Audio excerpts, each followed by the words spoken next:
नमस्कार मेरे प्यारे भाइयों।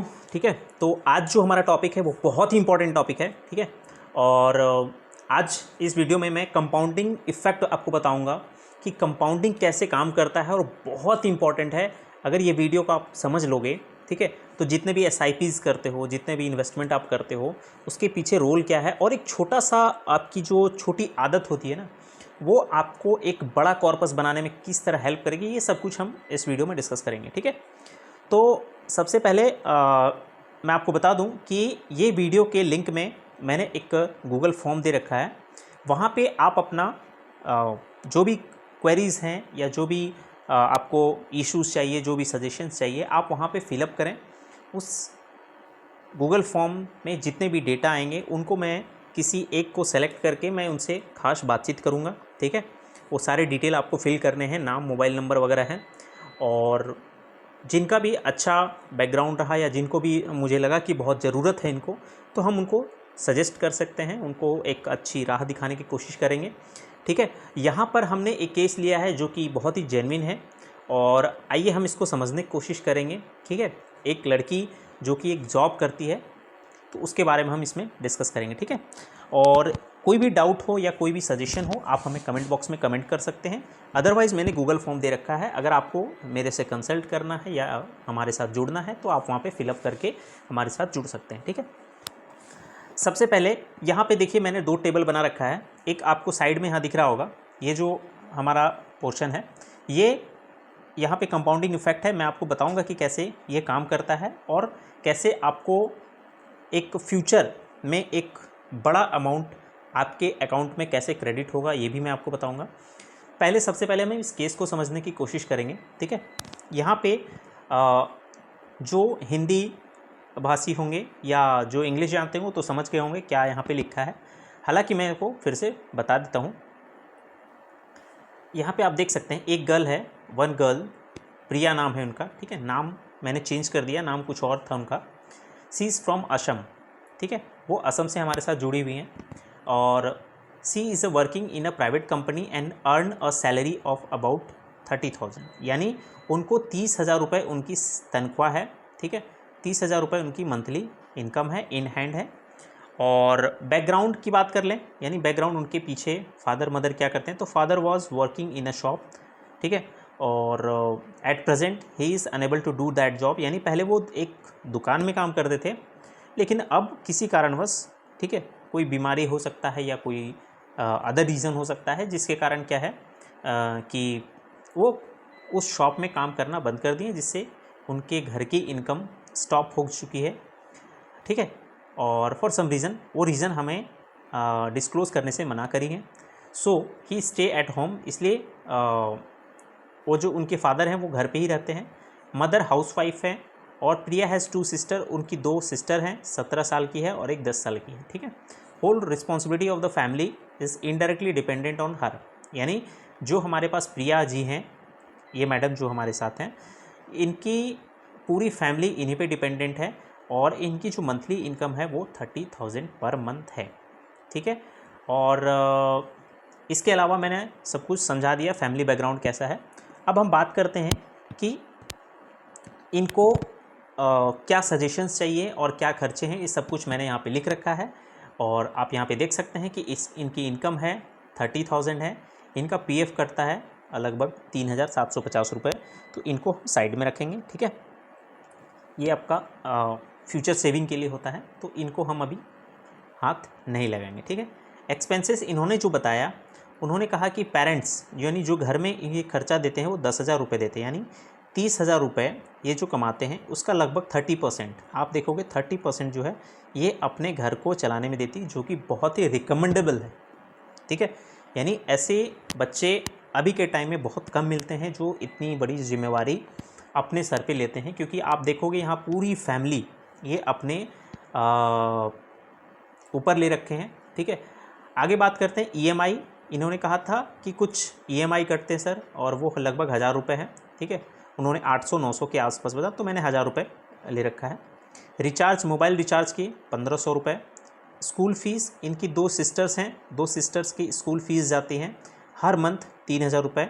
ठीक है, यानी जितने भी उसके एक्सपेंसेस हैं, बुक, कॉपी, ड्रेस वगैरह, ये सब मिला के उन्होंने कहा था कि 3,000 रुपये में हमारा सारा कवर हो जाता है सर। यानी 3,000 रुपये महीने के, यानी 12×36 यानी 36,000 आपके सालाना यानी ईयरली इनके जो सिस्टर्स हैं उनके पढ़ाई में जाते हैं। ठीक है।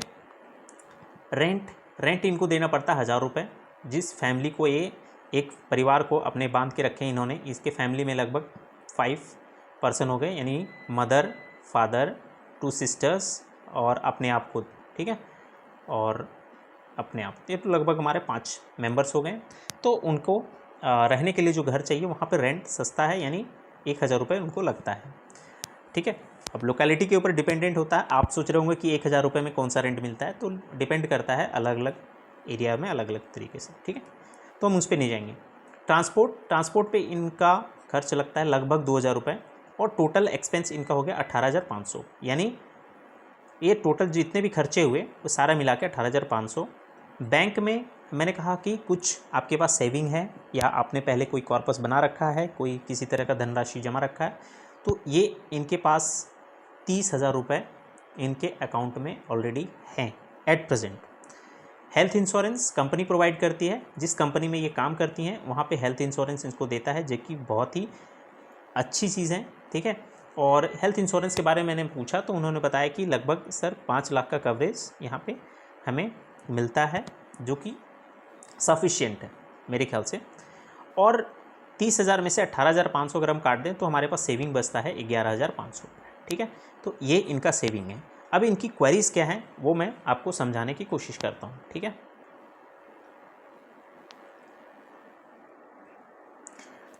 यहाँ पे इन्होंने लिखा है, क्वेश्चन ये है कि sir how to manage investment plan of the remaining and I want to buy a house of our own, यानी that I have arranged of land from the either mother father side, cost of making house is about 10 lakh. ये आपको नहीं दिख रहा होगा। ठीक है। यहाँ पे आप देख सकते हैं ऊपर यहाँ पे हमने पढ़ा क्या लिखा हुआ है। ठीक है। तो आप यहाँ से देख सकते हैं।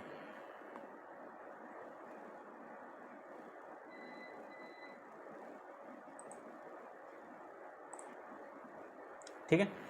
तो इन्होंने कहा कि सर हमें कोई इन्वेस्टमेंट प्लान बताइए। ठीक है। और किस तरह से हम इसको इन्वेस्टमेंट प्लान में कन्वर्ट करें ताकि हमारे पास एक घर हो जाए। और इनके पास बताने को एक चीज़ मैं आपको बता दूं, ये खर्चे आप इनके देख चुके हैं। 30,000 रुपये इनकी इनकम है। क्लियर। 30,000 रुपये इनकी इनकम है और खर्चे हमारे पास है 18,500 रुपये। ठीक है। सेविंग इनका होता है 11,500 रुपये। क्लियर। ये इनके पास सेविंग है और इस सेविंग से ये अपना एक घर बनाना चाहते हैं। और घर के लिए क्या ज़रूरी है, सबसे पहले तो इनको लैंड चाहिए। ठीक है। उसके बाद एक लमसम अमाउंट। तो मैंने पूछा कि घर बनाने के लिए आपको कितने खर्च चाहिए, तो उन्होंने कहा सर मेरे पास लगभग 8 से 10 लाख रुपए अगर हमारे पास अरेंजमेंट हो जाए तो मैं अपना घर खुद खड़ा कर सकती हूँ। तो मैंने कहा कि 8 लाख से 10 लाख में आपको लैंड भी लेना होगा, घर भी बनाना होगा, तो कैसे होगा।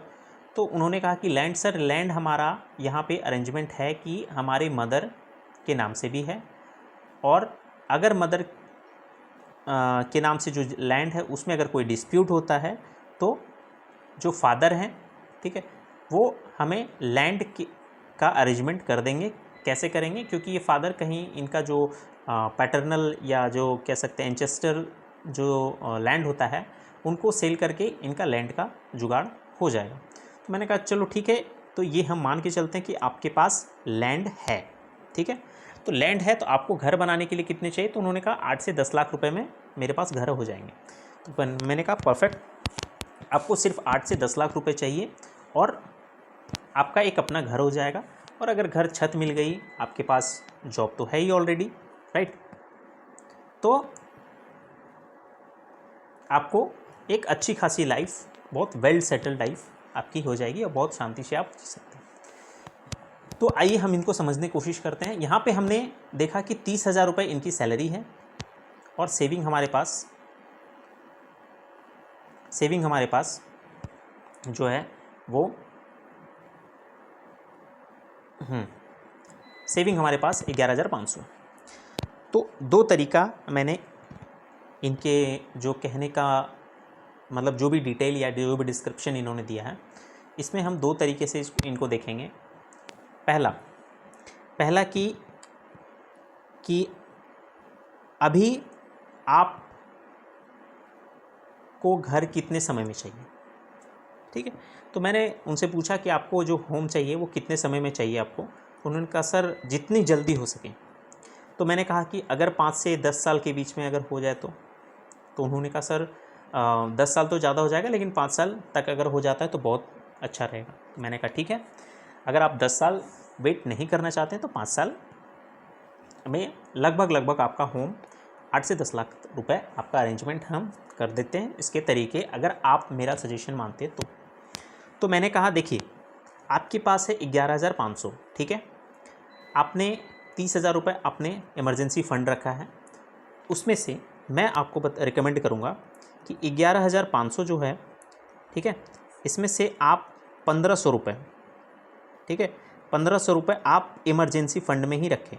हर महीने आप इमरजेंसी फ़ंड में ही डालें और ये 1,500 आपको छूने की ज़रूरत नहीं है, ठीक है। तो अगर आप 1,500 रुपये हर महीने डालते हैं तो 12 महीने में 12,000 6 18,000, यानी 18,000 रुपये हर साल आपके कहाँ जाएंगे, इमरजेंसी फ़ंड में, ठीक है। और इसको आपको टच नहीं करना है, प्लस 30,000 आपके पास पहले से हैं, ठीक है। तो इमरजेंसी फ़ंड आपका जमा होगा। बचा आपके पास कितना, तो आप बोलोगे सर 10,000, ठीक है। 10,000 के लिए मैंने इनको सजेस्ट किया कि देखिए अगर आपके पास 10,000 रुपये हैं तो आप दो तरीके से इसको मैनेज कर सकते हैं। पहला कि एक तो है कि आप एक ऐसा इन्वेस्टमेंट करें, ठीक है, जिससे आपको 5 साल के अंदर विदिन 5 ईयर एक अच्छा सा कॉर्पस आपको दिख जाए, ठीक है। तो अगर आप यहाँ पे मार्केट में पैसा लगाते हैं, जैसे कि शेयर मार्केट हो गया, SIP हो गया, ठीक है, ये करते हैं तो यहाँ पे आपको रिस्की हो जाएगा। तो अगर आप रिस्क लेने के लिए रेडी हैं तो SIP के थ्रू जा सकते हैं। SIP में भी अलग अलग डायमेंशन है। गोल्ड में इन्वेस्टमेंट कर सकते हैं, डायरेक्ट शेयर खरीद सकते हैं, ठीक है, या फिर आप म्यूचुअल फंड में भी जा सकते हैं। तो ये 3 ऑप्शन हैं आपके पास। अगर आपको SIP करना है, रिस्क लेने के लिए आप एलिजिबल हैं, यानी रिस्क ले सकते हैं कि मेरा पैसा कुछ हद तक यानी ज़्यादा रिटर्न नहीं भी दे तो कोई बात नहीं। तो आप अगर रिस्क ले सकते हैं तो इन तीनों चीज़ों में आप इन्वेस्टमेंट कर सकते हैं, ठीक है। यहाँ पे रिटर्न आपको 10 से 12%, मेरे ख्याल से 10 से 12% आपको हर साल मिल सकता है, ठीक है। क्योंकि आपका शॉर्ट टर्म है तो कहा नहीं जा सकता है कि 10 से 12% ही मिलेगा, हो सकता है 8% भी मिले, हो सकता है 18% भी मिल जाए, ठीक है। तो ये मार्केट के ऊपर डिपेंड है, तो इसीलिए ये रिस्की है।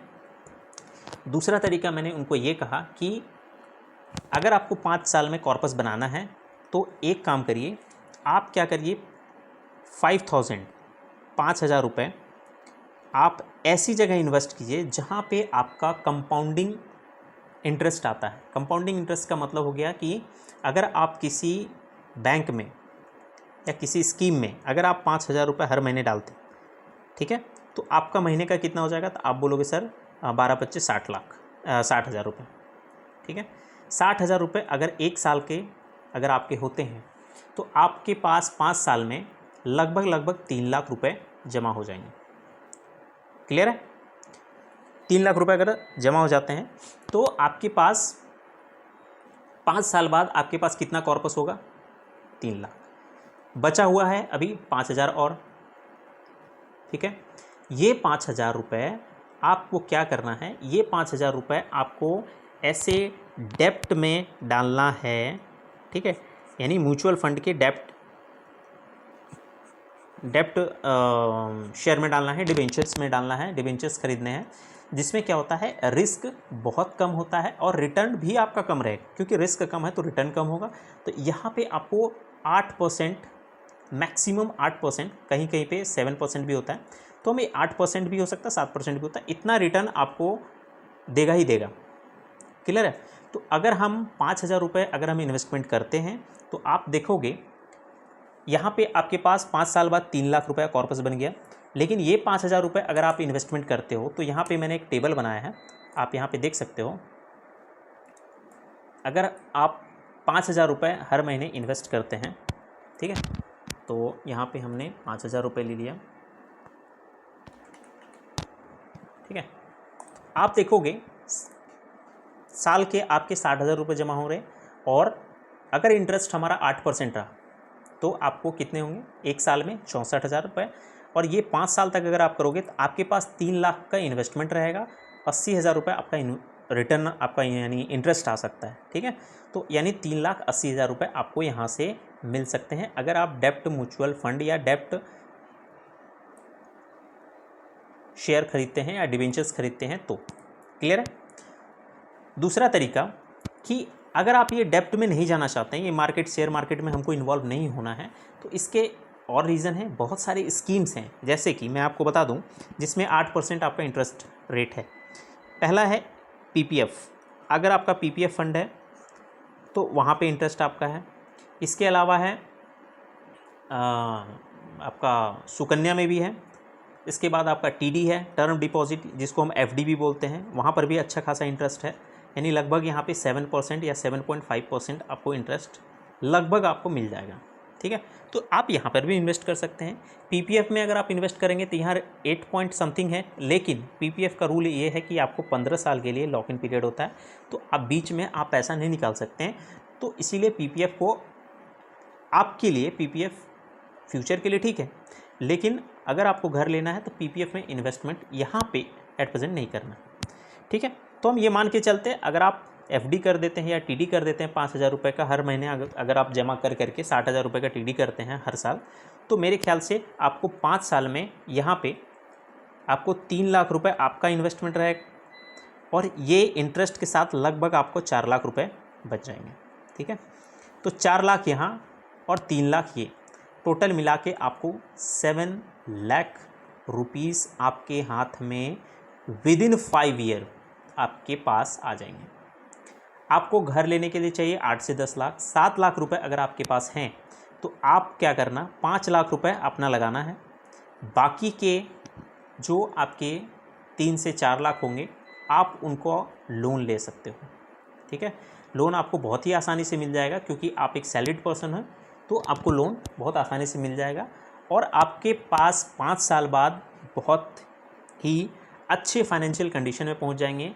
कैसे कि एक तो आपका अपना घर हो जाएगा, ठीक है, इसके साथ साथ आपका अपना जितने भी खर्चे हैं, ठीक है, आपके जितने भी खर्च हैं यहाँ पे आप देख सकते हैं, ये तो साथ साथ में चलेगा ही, ठीक है, ये साथ साथ में चलेगा, और इसके साथ आपको